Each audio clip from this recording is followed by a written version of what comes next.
to episode 91 of Redeeming the Time. I'm your host, Jacob Wells. This is my dad, my co-host, Keith Eric Wells, and we have two special guests with us today. We've got the Scott Foust, you've seen him before, and then we have a new special guest, Joe Snider. What's up, guys? Hello. Hello. How's it going? Yeah.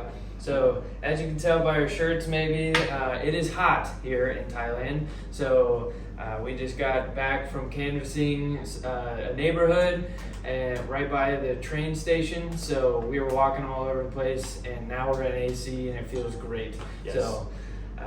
So what we're going to do here is we've got some snacks. So, this might look familiar. These are their nacho cheese Doritos, and we've got some Cheetos. We've got some different snacks, and for the first part, we're just going to try these and try and describe them to you, or if they're good or not. Or reactions. Reactions, yeah, not describe. All right. Maybe with Scott and Joe, we can describe. They're pretty good. Yeah, they had a Dorito yesterday that was hot pepper. Yeah. They were dying. I mean, did you get heartburn from it? Yeah, I did actually. I could not eat the whole bag.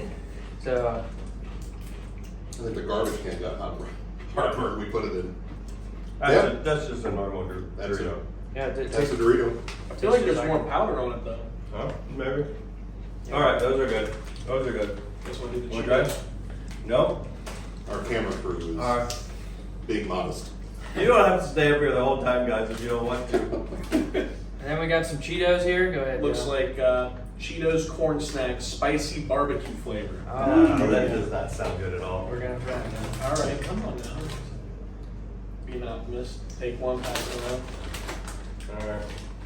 If I can get one. Perfect. All right, here we go. Here we go.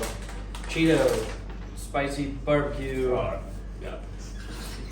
That's not good. So there are 7-Elevens everywhere in Thailand. So we have had, our love for Coke Zero, and Scott shares the same love, as you can see, with his half liter. Yeah. So we have been, Pounding them. we've still had the taste of America a little bit with Coke Zero. That's not good. That was really good. Thank you, Scott. Yeah, no, I'm with you, Joe. All right, so those are the sweet, or the salty snacks. Let's go to some of the sweet All right, snacks. we got a Euro Choco Pie. Have you guys had these? You like them? No, they No. don't. There was 4. I ate mine already. All right. All right. Did you like it, half of Joe? it? No spoilers. It was phenomenal. Oh wait, maybe not.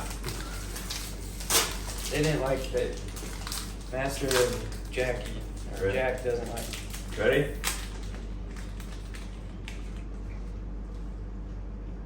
Yeah. Come on now. Like a moon pie a little bit. Yeah, but A little more. I like a it little more better. cake. Yeah, a little less moon. It's not my favorite.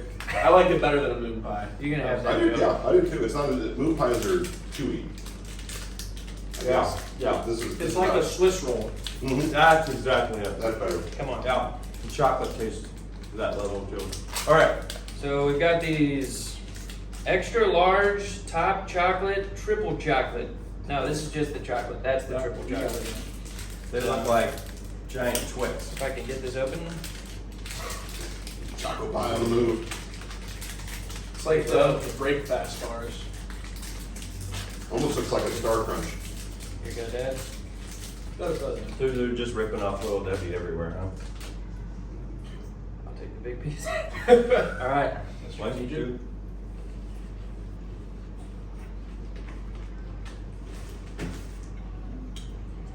Yep, tastes like a Little Debbie crunch pie. You You're can making really it right. taste the flavor. Yeah, it's pretty good. That's odd. 'cause Okay. it's like advertises. Okay, here's my favorite.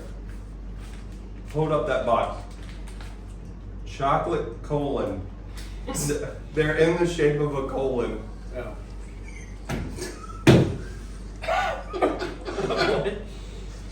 They're in. That's hilarious. That's funny. Alright. Crack those open. I also You got got a cola? got a Snickers bar. Yeah. We don't need to try They're not as bad. Oh, okay. It was just on the box. It's a cold. It looks like. So they're like the rest of the world outside of America is into wafer cookies. And they're everywhere. Those are good. These are like combos. Oh, Yeah. out to where? Want one? All right. We're trying to get Jack and Master to come online. They won't do But they're it. refusing. Those are very good. I like those. Yeah. All right. What do you got over here?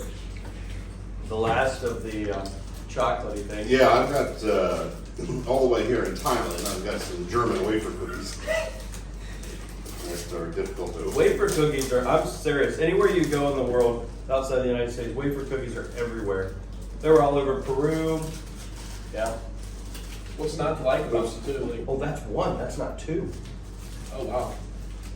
Gonna have to unhinge That's- the jaw of this. How many layers we got going on there? 1, 2, 3, 4, All right. 6. You know what that tastes like? A wafer cookie. A wafer cookie, yeah. Oh, I didn't bit my teeth.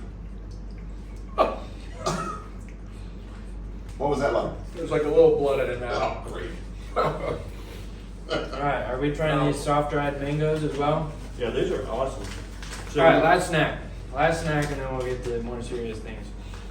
So, our first day here, they took us to a restaurant. Manhandled it. Yeah. And mango is everywhere here, and it's awesome. I mean, it's like, We should have got some mango sticky rice. yes, Oh, so they took us to this restaurant, and food was really good, all Thai food. And then they bring out this dessert. It's called mango sticky rice. So it's sticky rice with a little bit of Mango. no, thanks. And it has like this almond milk on it. Is that milk or Coconut. It's coconut. Coconut? Thank you. Coconut condensed milk on it. it's sticky. It's sticky. And, It's rice. and then there's these little hard things they put on it too. It's incredible. I mean, it's one of They got some in the bag. They got some sticky rice in the bag. Is it normal sticky rice, or do they put stuff in the sticky rice when they make the dessert out of it? Mango is a different one.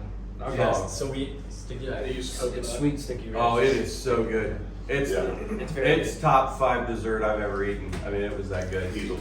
Yeah. So this is soft dried mango. Oh, you already ate yours. Yeah, we already ate ours. I'm already back on the colon. That's good. You certainly are. You certainly are. So with 7-Eleven being so close, we've got to try even more than these. One of the missionaries down here, Adam, he has gone with us and showed us some different snacks, and he did not lead us astray. All of them have been good. I think I've tried 1 or 2 things that I was like, that was just okay. But most of them have been amazing. But now that we've got that out of the way, we want to talk about what we've observed here in Thailand, because it has been different. It's been a different trip than most mission trips, if not all mission trips that we've ever taken as a church, because of the culture, because of the main religion here in Thailand is not based off of any type of Christianity. The main religion here is Buddhism.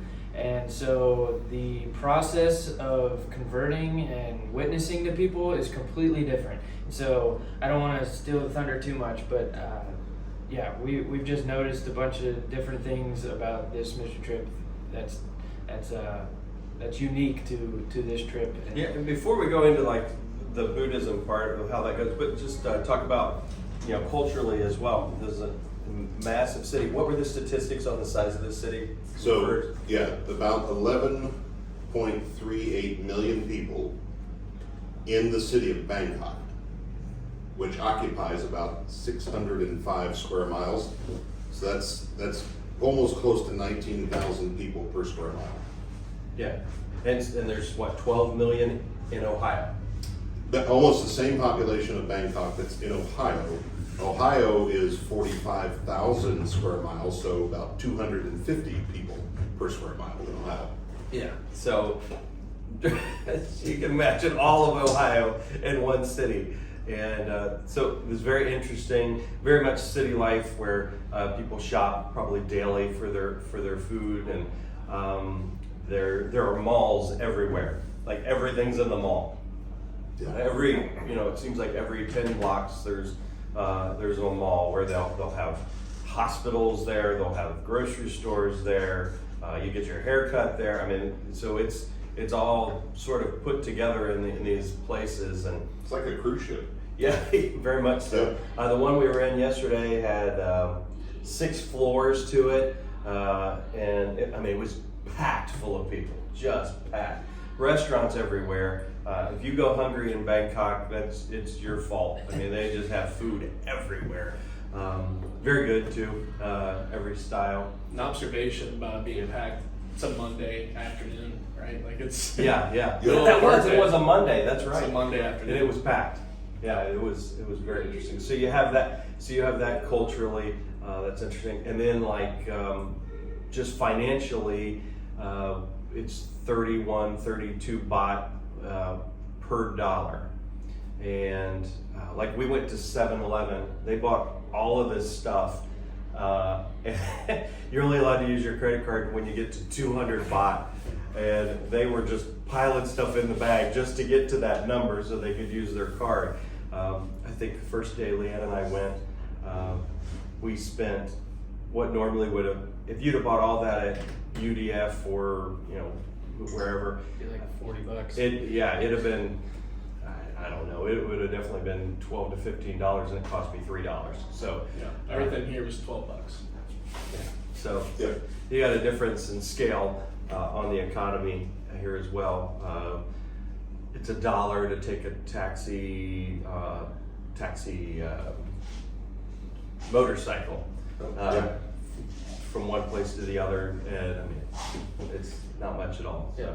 So one of the main things that we've done here is we've been able to get into the schools, and so when we've been to 2 or 3 schools, and what we've done there is teach English. And so that's a draw.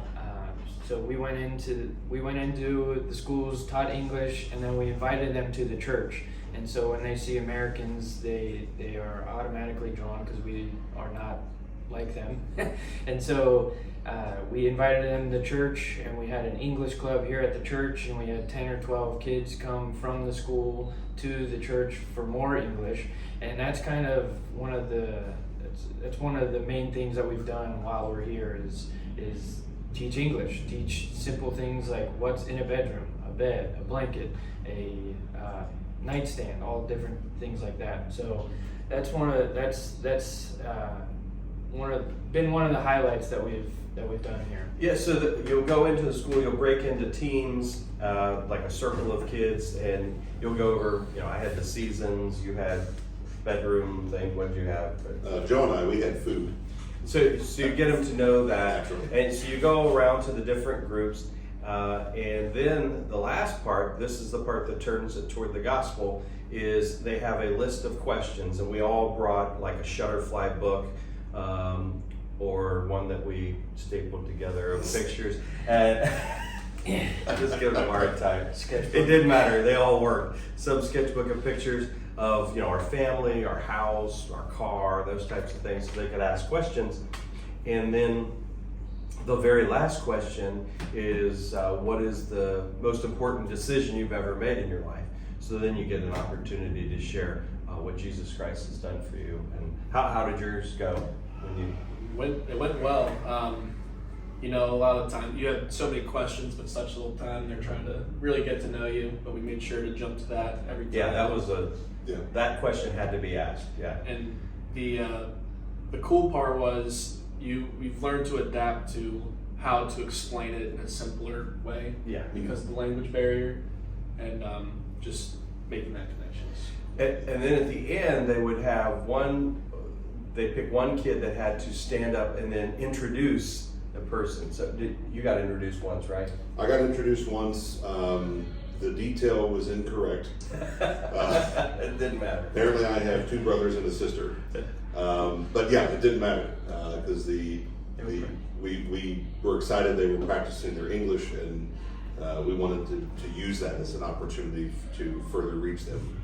Yeah, and then most of them would say, and his most important decision was about Jesus, and that they would share that. The final school we went to, I don't know what day it was now. They're all sort of blended together. They were starting a new Bible club here at Brother Ricky's church, and so they said, the teacher at the school or administrator said, well, if you have a bus waiting for them, maybe they'll come over. And they did. They got a bus, and 8 kids decided right after school, didn't know us from Adam, yeah, we'll go. And they spent the whole evening with us, and we were able to give a full, you spoke of that, right? Yes. Got to give a full lesson. So. Yeah. Well, and what I find fascinating about that is that school, I mean, there was 125, 150 kids. We're all in this room, and it's like the stock trading floor. We're just screaming at each other. It's a good example. It is so loud. It was chaos. And I think that Organized chaos. Where we come from, like, we don't interact with those sorts of experiences. So in my mind, I'm like, is this really working? Are we having the impact? Because again, it's chaos.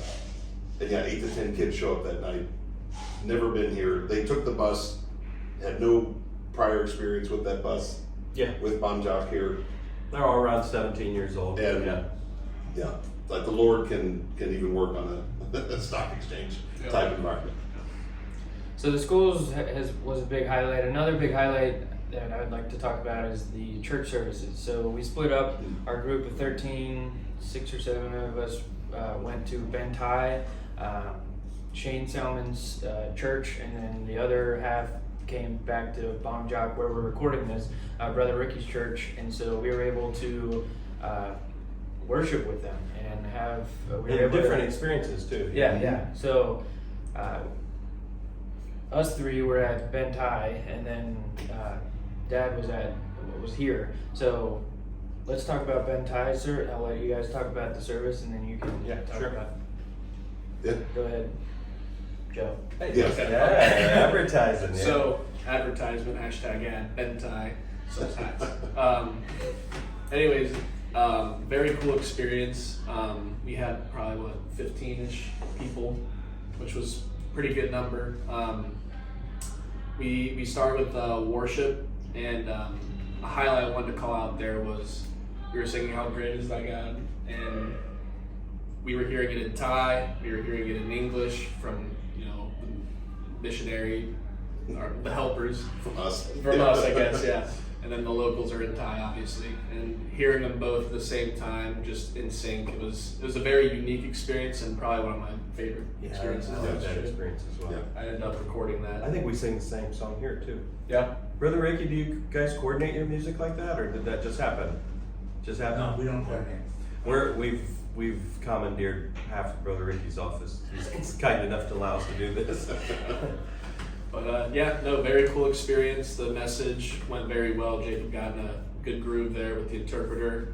And then after, Scott and I were fortunate enough to do a Q&A with the adults that were there, and felt like that went over pretty well. I'll let Scott talk more on that. So there's a lot of opportunity for ministry on a Sunday morning. Yeah. Ben Tai in here at Bon Jock, but they start with English classes, and then they go into a church service, and then they have Sunday school afterwards. And so Joe and I were in the adult Sunday school and had an opportunity to share our testimonies. We had interpreters there for us, thankfully. But then they were asking us different questions, and what did you have to save money to come over here, and what did your family think of leaving them behind, stuff like that, and using your vacation, and then we got cornered with a real doozy of a question. How do you respond when God doesn't answer your prayers? So as Listen to his sermon. yeah, Thankfully. so we'll send them the links. That is funny. Yeah. We just had that sermon. Yeah. Oh wow. So go ahead. well, go ahead, Jake. I mean, you were We preaching the service. preaching the service. I've only done it a few times, and having an interpreter is a different. Obviously, you're speaking to the people, but you're not the one that they understand. So it's a cool experience. It was really awesome. But then after the service, they were with the adults. Me, Callie, Nate, and Lily. We went with the teens, and we played a game. We played Werewolf. That was super fun. They had a good time with that. And then Nate and Lily were able to give their testimonies. And that same group, there were 2 or 3 of them there. But then we went to the night market that night, and there were 12. So, and a lot of them were newer, and they wanted to spend time with us. And it looked like they were just having a blast with each other. So I'm praying that they come to church with groups starting to grow. with Adam, and because it kind of looked like a friendship group of just the teens just having fun with each other and not really caring about anything else at the moment. So that was super encouraging to see that teens are teens no matter where you're at in the world. To add on to that, we were hearing that, the ones that came to the market versus we didn't see them at church, they didn't have the option to go to both, right? They didn't have the day off. They had to work at some point during the day, and they really found it beneficial to hang out with us, the foreigners. And it wasn't all for naught, right? They were asking Bible questions while we were walking around and all that stuff. So it was still very good. Yeah, so the 2 churches, Brother Ricky's been here 30 years, and so they own this building. It's a 3 or 4 story building. Across the street is their nonprofit. That's 3 stories as well. They do Sunday school. They do their classes. The recording for the deaf ministry that they're converting into Thai. And then if you go to where Brother Shane is, his is a rented sort of Shopping mall? Yeah, shopping. A shopping center. Yeah, outdoor shopping, and they've got 2 different spots rented there, and so one's their auditorium, one's for the youth. So different atmosphere.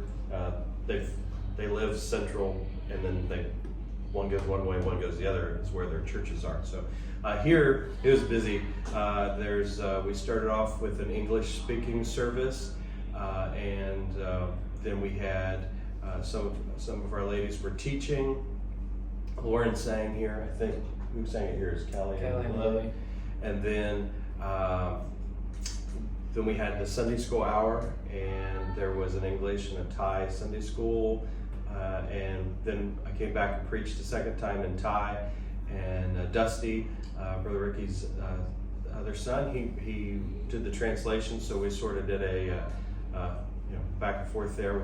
And I trimmed the sermon down a little bit so we could get it in. That's tough. Yeah, you're cutting on the fly. What worked, what didn't work, you don't know if it's sticking or not. You're just hoping they see your heart through it. And what else did we have? We had another class that afternoon. Is that right? No, we went to the market. I forget. It was a lot. It was a lot in that short period of time, but it was good.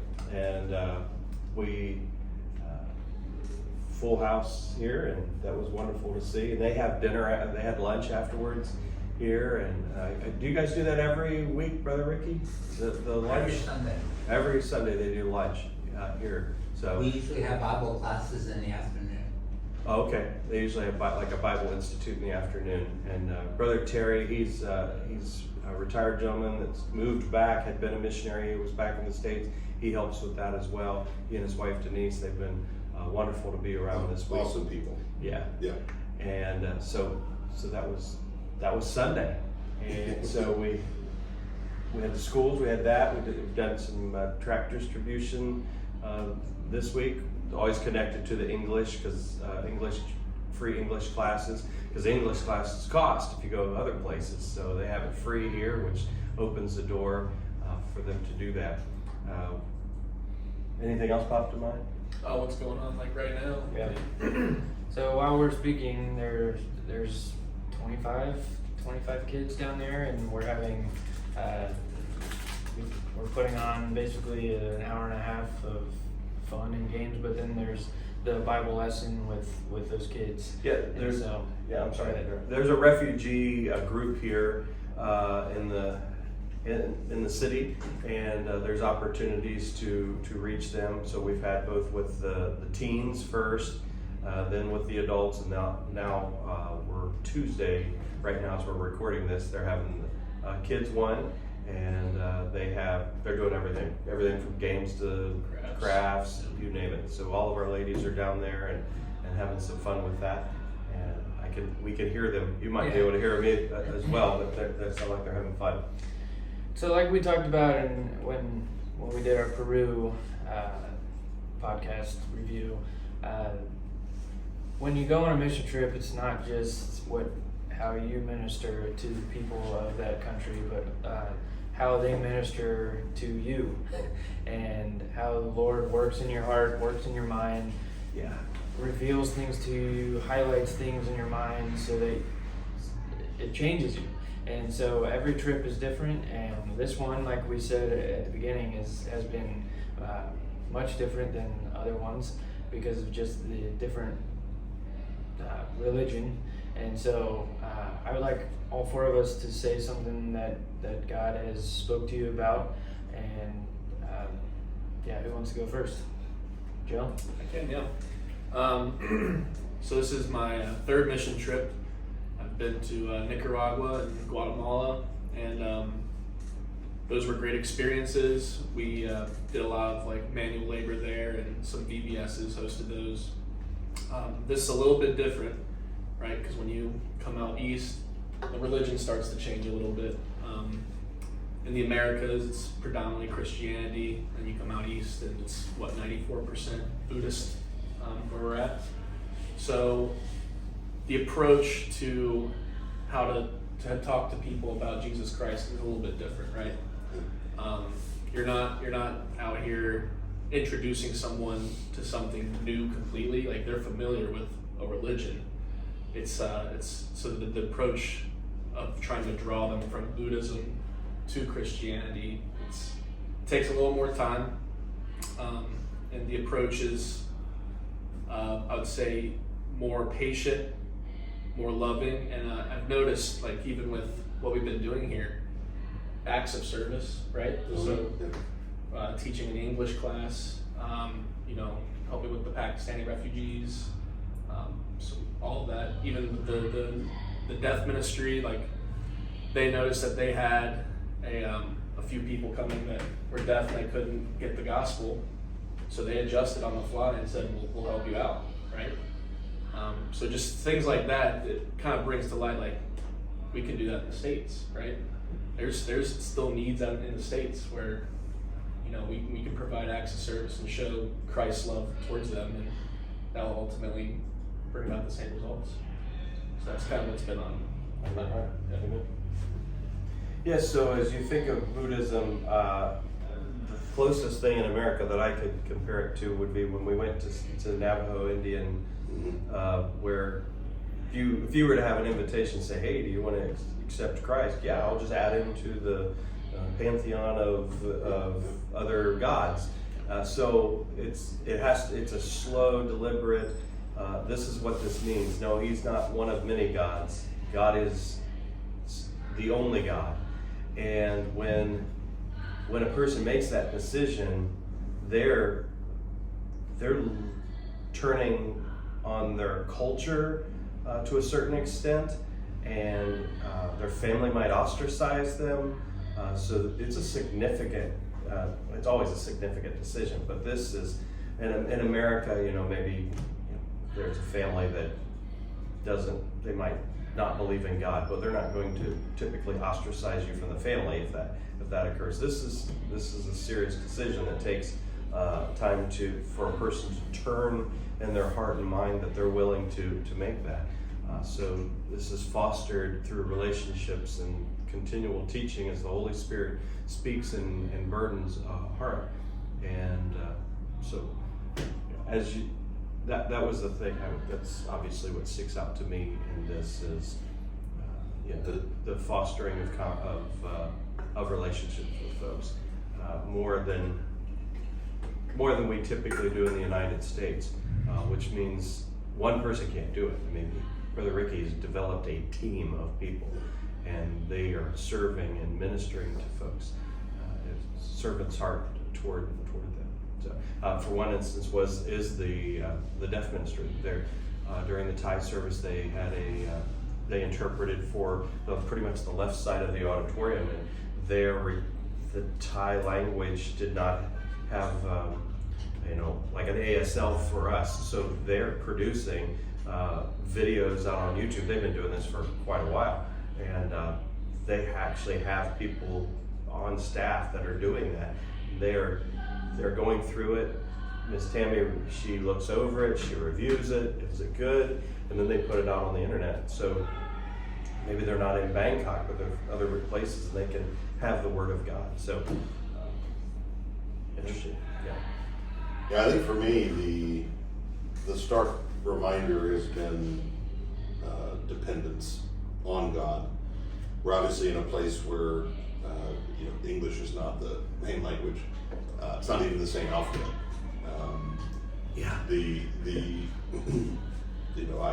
As much as I tried to learn a few things on the way over, the first night in the hotel, the bellhop, bringing the suitcases in.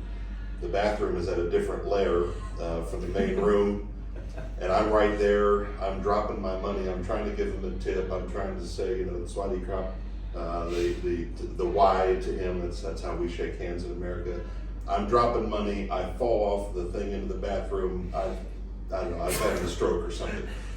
But trying to get my mind wrapped around all of the nuances to the culture, the language, the customs, the mannerisms.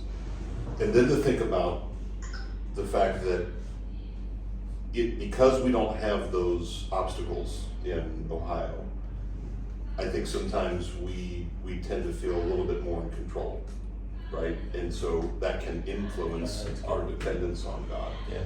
Here, I was talking with Brother Shane over at Ben Tai on Sunday that when you're in a city this large, like you're literally nothing. You're a speck in something so big, and so, but God isn't. So to be able to just put yourself in His arms and in His leadership, and just depend on Him for the harvest, that's something I want to take back, because that is true even in Ohio, even though I feel more in control there. That's right. It's good. For me, it's kind of, there's a lot that's going in my mind, but I had a conversation with Shane, third, fourth day going to a temple or something, and that conversation made me kind of switch gears from looking at like the culture, but looking at the team that has been formed here in Thailand with Terry and Denise, with Jack in the back, even though he doesn't want to come over here, that the Salmons have put together, and with the different pieces, and it's made me think about our group and the people that are in this group in Thailand, and it's not a coincidence who's here. They are here for a reason. We are here for a reason. Each person out of our 13 people are here for a reason, and to see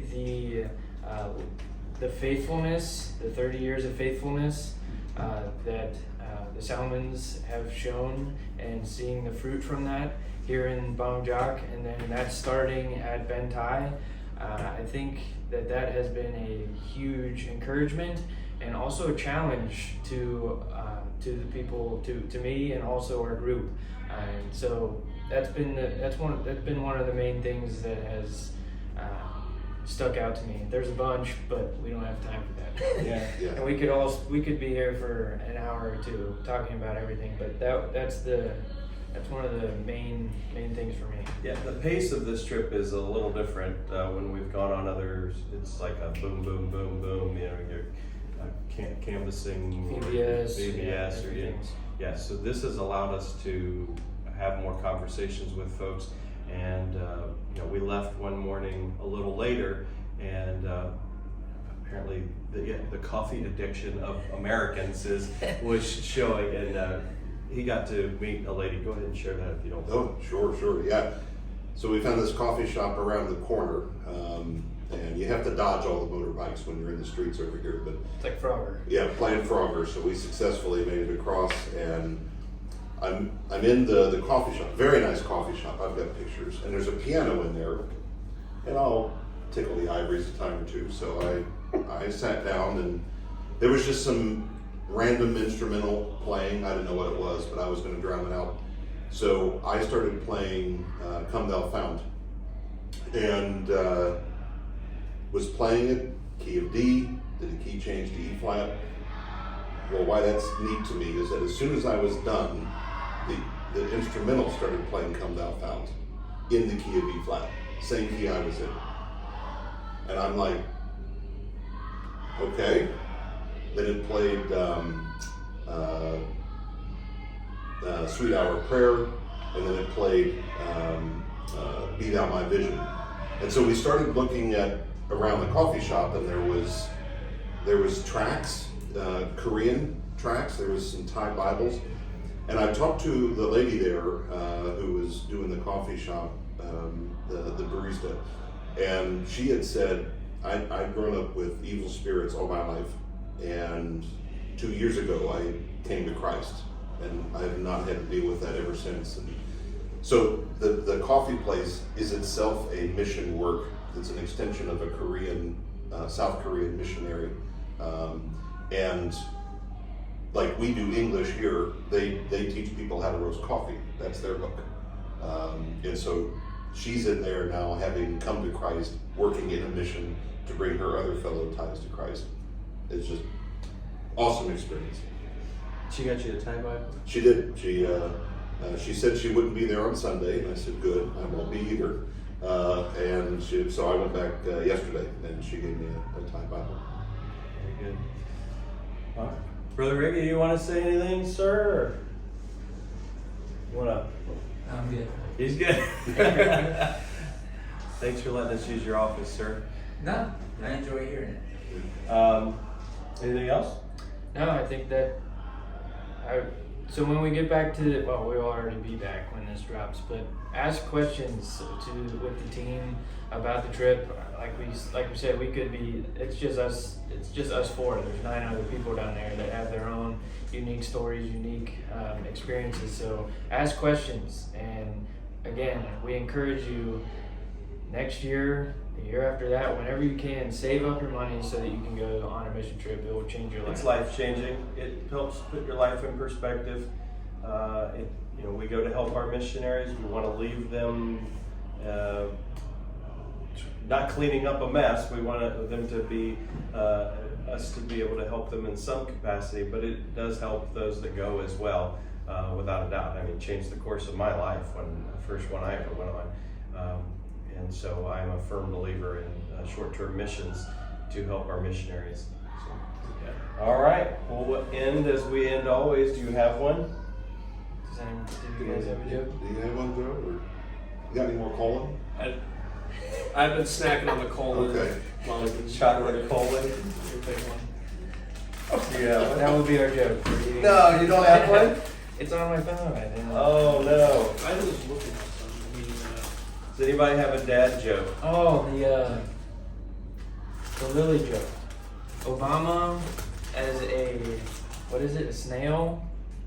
A turtle A turtle getting evicted. getting evicted. And I can't do the impression, but Michelle. Oh no. Michelle.